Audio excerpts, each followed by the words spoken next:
Édouard Philippe est l'invité exceptionnel du 19-20. Heureuse de vous accueillir sur le plateau de France 3 Hauts-de-France. C'est une première. Alors tout d'abord, pourquoi avoir choisi le Nord pour présenter ce plan contre la radicalisation? Faut-il y voir un symbole parce que dans la métropole lilloise, parce qu'à Roubaix, parce qu'à Maubeuge, il y a des foyers djihadistes, des foyers de dangerosité? Non, je ne crois pas qu'on ait choisi le Nord et Lille en l'occurrence pour cette raison. J'ai décidé d'arriver hier dans le Nord, dans le bassin minier, pour montrer la continuité des engagements de l'État vis-à-vis du bassin minier. L'année dernière, mon prédécesseur Bernard Cazeneuve était venu et s'était engagé à verser un certain nombre de millions, de dizaines de millions d'euros même, sur 10 ans. Et je suis venu exactement un an après lui pour dire que cet engagement serait tenu et pour permettre la rénovation complète du parc de logement du bassin minier. Et puis hier soir, j'étais à une formidable exposition à Tourcoing. Ce matin, à Lille, c'est vrai, pour une réunion très importante sur la prévention de la délinquance. Et cet après-midi, à Roubaix, pour une réunion et des annonces en matière de commerce extérieur. Si je suis venu à Lille avec plus d'une dizaine de membres de mon gouvernement, c'est évidemment parce que Lille joue un rôle très particulier dans notre pays. Présente des difficultés, c'est vrai, mais a des atouts considérables. Et je voulais traiter l'ensemble des problèmes sur une base territoriale. Souvent, on reproche parfois... Voilà, on vous reproche d'être un Premier ministre parisien, d'avoir aussi un président parisien. Il faut casser cette image. Il se trouve que je suis havrais, ce qui n'est pas exactement pareil. Vous n'êtes pas loin des Français, jamais. Je ne sais pas. Ce qui m'intéresse, moi, c'est pas tellement de me demander où je suis, c'est de me demander ce qu'on fait. C'est de me demander ce qu'on fait pour changer la réalité, pour essayer de trouver des solutions concrètes aux problèmes que se posent les Français.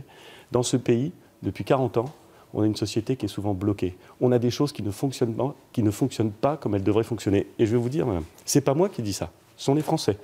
Ils ont voté en 2017 en écartant toute la classe politique qui était là depuis 30 ans. Alors on va revenir un instant sur ce thème. On va s'arrêter sur les chiffres du chômage dans la région au troisième trimestre 2017. On les découvre 2,5 points supérieurs à la moyenne nationale. On va écouter 3 habitants du Valenciennois qui ont quelque chose à vous dire, Monsieur le Premier ministre.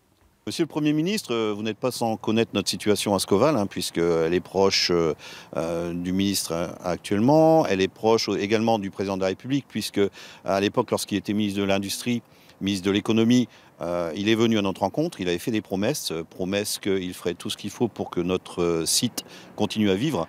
Aujourd'hui, nous sommes entre la vie et la mort. Va-t-il tenir sa promesse ? Alors voilà, j'ai un bac L. Et à chaque fois, je trouve que des petits contrats. Je trouve jamais de boulot stable. Et je me demande qu'est-ce que vous feriez pour nous, les jeunes. Je voudrais faire part de mon mécontentement au sujet de la hausse de la CSG sur les retraités. Il s'avère que, bon, ça n'est pas les chiffres qu'ils ont été annoncés, sont beaucoup plus supérieurs. Est-ce que le gouvernement maintenant va s'arrêter là ? Parce qu'après 44 ans de travail, c'est la première fois dans ma vie que je vois qu'on ose toucher aux retraites. Alors voilà, pour ces quelques paroles de nordistes, celui à qui on retire 30 ou 50 euros de CSG, c'est lourd. À la fin du mois, c'est quoi pour vous une retraite digne, Édouard Philippe? Alors, la dernière question qui nous est posée, parce qu'il y a beaucoup de questions qui nous sont posées, la dernière question qui nous est posée porte sur la décision qui figurait dans le programme d'Emmanuel Macron pendant sa campagne, qui figurait dans le programme des candidats aux législatives au moment de la campagne de juin, qui consiste à dire que nous voulons transmettre du pouvoir d'achat vers ceux qui travaillent, vers les actifs. Nous voulons que le travail paye. Et ce n'est pas une formule vide. Nous voulons faire en sorte que ceux qui travaillent, et qui donc contribuent évidemment à leur richesse, mais à la richesse collective, puissent avoir une augmentation de pouvoir d'achat. Et pour financer cette augmentation de pouvoir d'achat, pardon, c'est un peu long, mais je vais vous donner une réponse très complète et très concrète.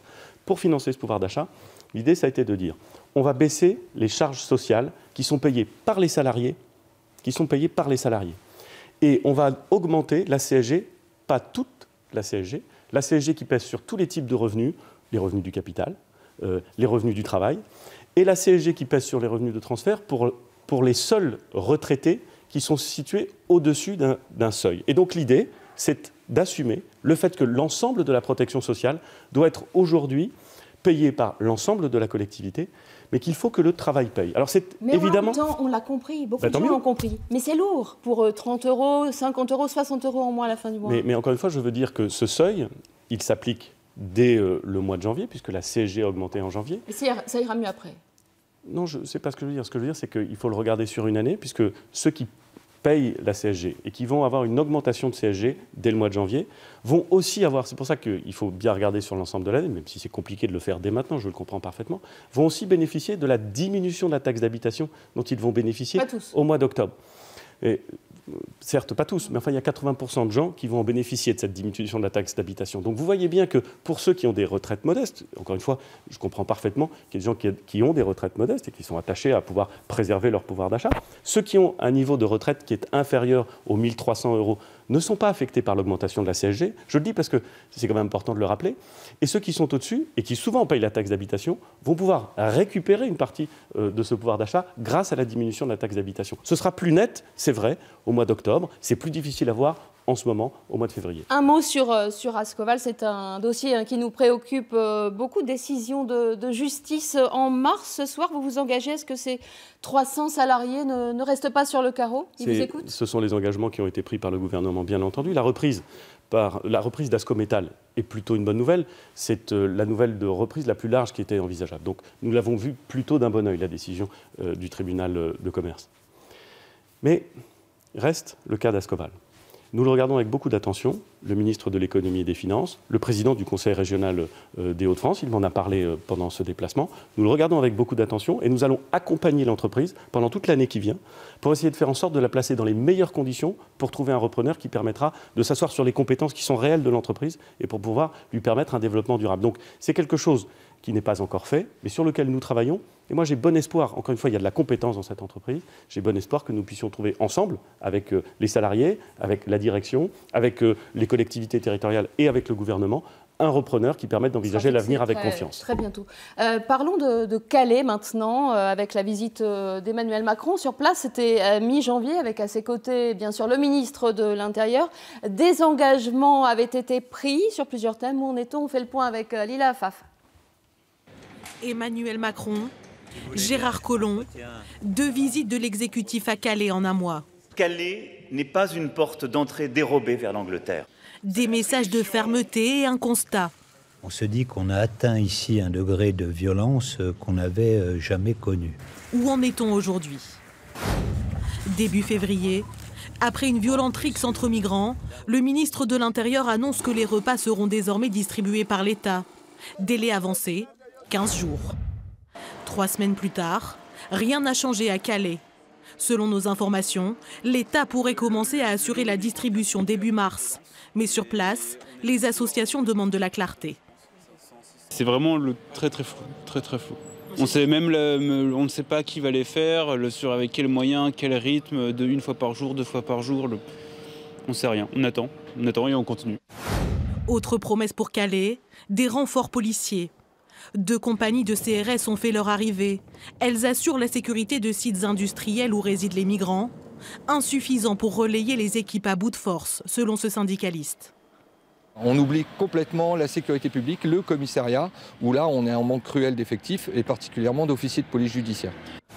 Depuis plusieurs mois, les camps sont systématiquement démantelés. Dernière en date, Tatinghem en décembre dernier, où vivaient une 50aine de migrants. 3 ont rejoint les CAO, 20 sont déjà revenus. Pour moi, c'est complètement un coup médiatique. D'un côté, il y a, on veut être ferme et on veut montrer qu'on est ferme. Ces hébergements ne répondent pas aux besoins de toutes les personnes. Ça répond aux besoins, on va dire, de 2 personnes sur 10. Donc c'est vraiment un ratio très faible. Entre 300 et 500 migrants se trouveraient toujours à Calais avec l'objectif de rejoindre l'Angleterre. Un chiffre en baisse depuis la rixe du mois de février, ce qui n'empêche pas les tensions à répétition ces derniers jours. Alors rapidement, pourquoi est-ce si compliqué cette distribution de repas? Pourquoi ça prend du temps? Parce que l'État est soumis au droit des marchés publics et parce que mettre en place une procédure peut prendre parfois plus de temps que ce qu'on souhaiterait.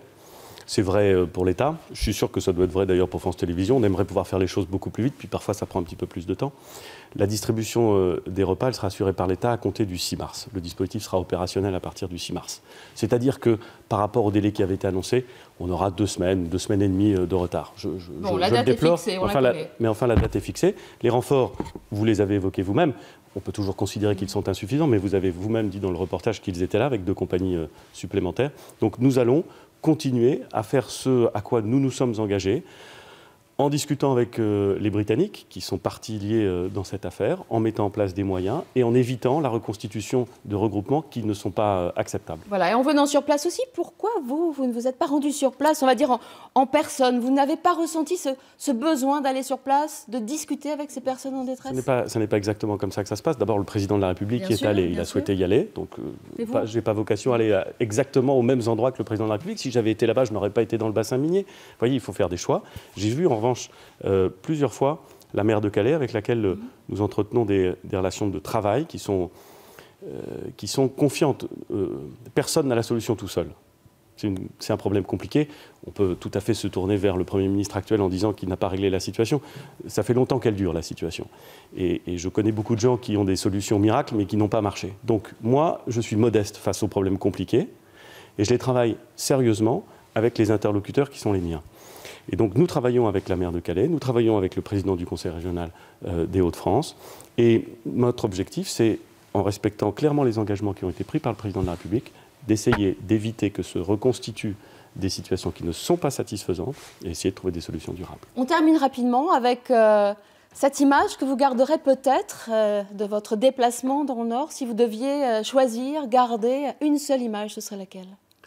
Bon, d'abord, ce serait à l'évidence l'accueil que j'ai reçu hier dans le bassin minier, à Pécancourt. Il faisait très beau, ce qui est classique dans le Nord. Il faisait un peu frais parce que c'est l'hiver. Mais la chaleur de l'accueil était remarquable, la gentillesse, l'envie d'avancer, la mobilisation. Il y avait quelque chose de très emblématique de ce département, de cette région, de cette ville de Lille que j'aime beaucoup. Je suis à moitié lillois pour ma part. C'est vraiment la chaleur de l'accueil et l'humanité très profonde de ceux qui vivent ici, qui savent que la vie est dure, mais qui savent qu'elle peut être grande. Merci beaucoup d'avoir répondu à nos questions.